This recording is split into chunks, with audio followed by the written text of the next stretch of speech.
Hey everybody, DSR here, and today I am celebrating my 50th uploaded video to YouTube on my channel Dark Sword Ragnarok. This is kind of a milestone for me just because I've had this channel well over 2 years now, almost 3 in January. I joined in 2010, and my very first video I put up was my first unboxing. It was a bunch of 00 stuff. I'm sure if you're subscribed to me and have watched my videos that you've seen that video.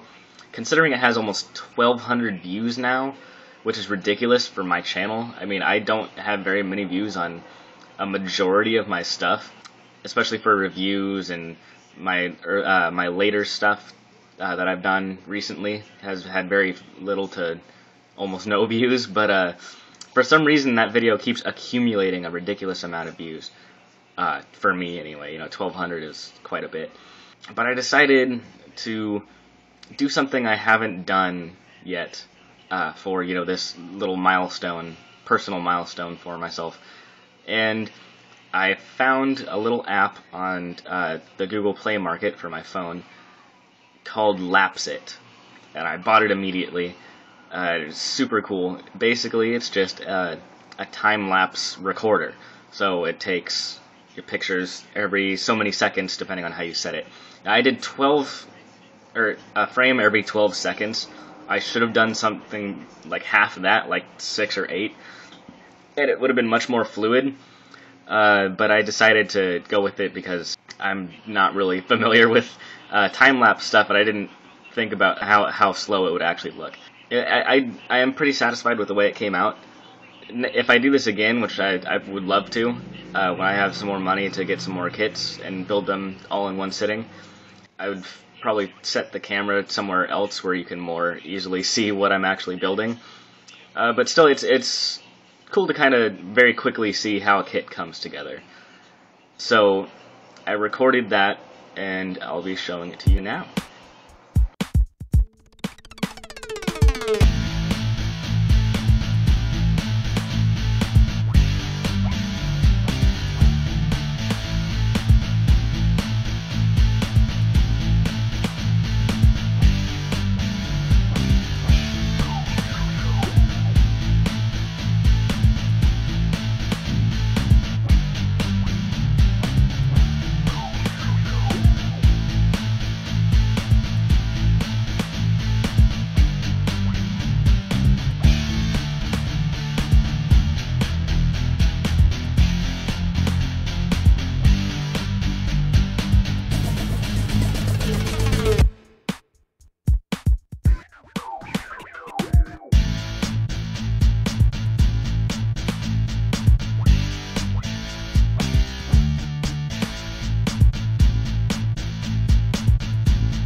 And here we have the Powered GM. This is my second or third time recording this because it keeps falling apart on me. It has been basically my only complaint with this guy so far is that, one, trigger hand sucks. The sandwiching doesn't work. I mean, it's very a generic thing to have on a majority of Gundam kits, but yeah, I barely have been messing around with this for a day or so, and it's already way too loose. I'm probably going to end up gluing this hand together, and the polycaps just feel loose. And again, it might just be the age of the kit. I don't know when this came out, but it seems a lot similar to the GM Striker, which I also have, and I think that one came around 06, so I'm not totally sure, but I know this one isn't very new, particularly. But there are a lot of cool things that I like about it, besides it falling apart on me. The polycap problems I'm having are the hand, and that's basically just because I've been switching them in and out all the time. Because I got freaking the System Weapon 3 from Bandai, and oh my god, is this thing fun. I'm going to review this next. But I'm not sure. I think the hands are the same peg size, just about, yeah. But, yeah, I've just been doing way too much hand swapping. Speaking of hands, he only comes with 3. He comes with the trigger hand for the bullpup, which only works, there's the only hand that works with the weapons, by the way, which I thought was kind of dumb. That this trigger, or the whole handle, is too wide for this hand. I would like to just, glue the hands on both of them, because they're so flimsy. Especially if you have to swap them back and forth. This hand really only fits the beam saber, which I mentioned last time, and I will again. It's just weird to me that they have. Let's see, that it fits fine, but it's kind of loose. It seems weird to me that the beam saber holster is on his left back side, only because they don't give you a beam saber hand for the left arm. It's only for the right hand or right arm, and physically the kit can't, and I'm not sure if it could in the anime or wherever this thing came from, that it could actually reach all the way back there and grab it from across. It very easily could right here and grab it, and you could do a really cool pose with him grabbing it with his open hand, but there's no hand for him to actually grab it. He can do a cool pose where he's like getting ready to grab the beam saber and do something badass. Actually, I really like that. Oh, it kind of looks like he's just throwing his hand behind his head in like a modeling pose or something. He can do that also. Also scratch his head. Oh jeez. See, this is the polycap problem I'm having though. They're just so loose. And it's probably because I was messing around too much with the weapon system stuff. They just kind of keep falling off way too easy, because you'll be moving around, and it twists them out, which kind of sucks. That's not very fun. But you see, it's not like it breaks it. You just have to put them back on. But I'm afraid they're gonna just get way too loose. I'm afraid they're gonna get way too loose and just fall right off the arm eventually, which would suck, because then you can't really glue that. But yeah, it just seems weird to me that this is stored over here. Aesthetically, it looks pretty cool, having it over there.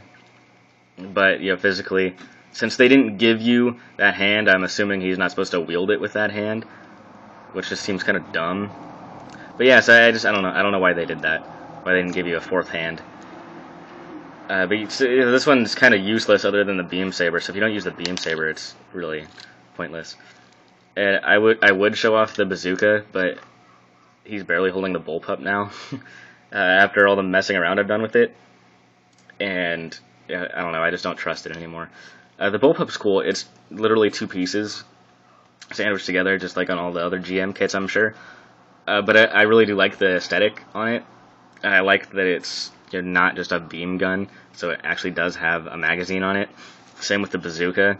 It's obviously got physical ammo that will run out. I don't know, limitations like that I just kind of like. I hesitate to say realism talking about giant robots, but yeah, I don't know, I just kind of like that aspect of it, of limitations on stuff like that. The bazooka is also a nice accessory. It's also a sandwich, but with 3 pieces this time, because you have this moving handle right here. But yeah, you can't use this hand on it because the handle's too wide, which is stupid to me. I'm sure you could file it down, or open the hand up more and glue it in there, or use it like that. I'm not going to. I'm just going to give the bazooka to someone else, because universal hand sizes with the UC stuff, you can just do that. I'll give it to, I don't know, maybe I'll give them to my Nemo or something. But yeah, so you can just throw that in someone else's hands, which I really like about the UC stuff. And I like the bullpup just because it kind of has broken up for me so far the weapons that I've gotten with other GM kits. I've been stuck with like 3 or 4 of the carbines, sort of, that the Nemo and the GM2 come with, or GM Cannon 2. I have like 3 or 4 of those things now. So I like having a separation of weapons. It doesn't have a full arsenal or anything, but it is very nice to have a variety. He's got a melee, he's got a short range, and a long range explosive. So all around, he's very well rounded. And his shield is also really generic. It's a lot like generic Gundam shield with the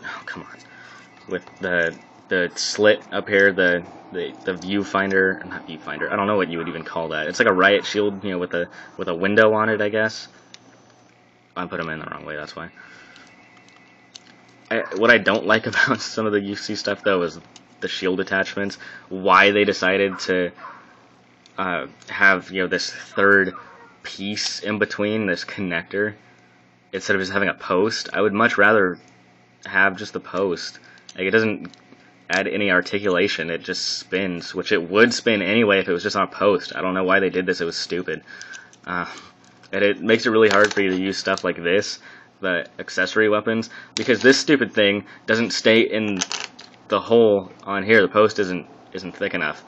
It's just, I don't know. I've never liked these. You know, the very first UC kit I got was like the Hazel, and it had this, and I thought it was the stupidest thing ever because I was used to 00 and just having shield posts and polycaps, which work, by the way, and this doesn't. It's just floppy and crap. But other than that, I really do like the shield. It's just a simple but very nice accessory. And this weirdly unique orange, and it does have a sticker that kind of matches well. It looks like it does on camera, but it's, you know, very obviously lifted up. It's just a sticker, so it's not very pretty. The other stickers are, there's one for the camera in the back, which I haven't put on yet because it's a pain, and one for the little V-fin thing down there. And then, oh, the back, the heels. The heels ones work pretty well. And it's kind of a nice touch just because you don't really notice it down there at all. But the thing is, on the head that I really enjoyed that I haven't seen is that this visor, or the visor piece and the camera up here are all one fluid piece of green. I really like that idea because it avoids having a crappy sticker that falls off, or you lose if you want to paint it. And it's almost kind of like a light piping or something on a transformer. I haven't tried lighting it up or anything, but still, if you wanted to put an LED in there, you could make it glow. I just really like that idea. So yeah, overall, I really like the Powered GM. He's a total beefcake with his shoulder pads and his chest and his enormous backpack back here. That is basically just two giant thrusters. And then his knee armor, which down here, you can pop this off. I had trouble doing this already. And I'm going to embarrass myself on camera again. Oh, this one's already coming off. And he has like pistons for his knees down here. And these pieces come off too. And it reveals a lot of cool, not inner frame stuff, but it's got some detailing under there. Which I expect to have in, you know, a high grade kit. So you could totally take this and like, you know, melt or cut a chunk out of it, like it got damaged, and have, you know, pistons showing underneath it, and that's a cool mechanical detail if you wanted to battle damage or something, which I may or may not do in the future. I'm not sure. But yeah, I thought that was really awesome that they did that kind of stuff. But yeah, overall he's a pretty generic looking GM. He's just a beefy version. I'm not really sure what the story behind the Powered GM is. I think he has like a bigger power core or something like that. But he comes with fun accessories, the bazooka and the bullpup. Generic, but still, you know, it gives you at least more than one option to display them, and you can swap accessories between the other kits. Which I love. I mean, I have a bit of a unicorn OVA display going on one of my shelves that I might show off. You know, with the unicorn versus the Sinanju versus the Banshee, and, you know, some GMs and Zaku's and stuff in the way. So yeah, I do like that I can just, you know, give these weapons to other high-grade Universal Century kits.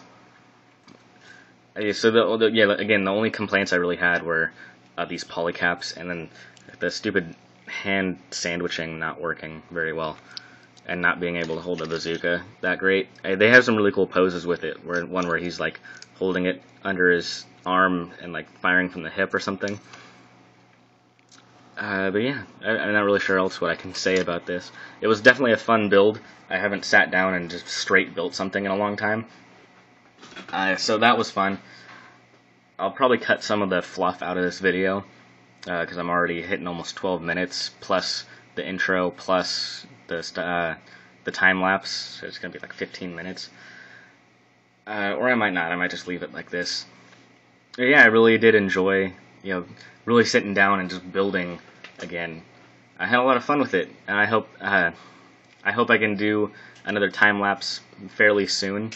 And I'll change the timing this time and make it more fluid. But yeah, I hope you guys enjoyed this, and if you liked the way I did this review this time, and me actually getting back to doing a Gundam review, let me know in the comments. Thanks a lot for watching. See you next time.